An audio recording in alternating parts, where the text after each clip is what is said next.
Hello, in this video I'm gonna show you how to download games on your Nintendo 2DS console. So in order to do this, we'll need to find Nintendo eShop in our main menu. Here press A on it, you'll enter the shop, and from this list of games you'll be able to pick whichever game you own.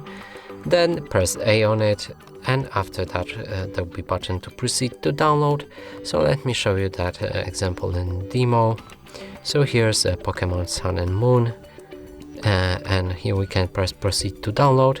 Then yes, you will need to log into your Nintendo network, and that way you'll be able to download the game. And that's it for this video. Hope you like it. Please consider subscribing to our channel, leave a like and a comment below.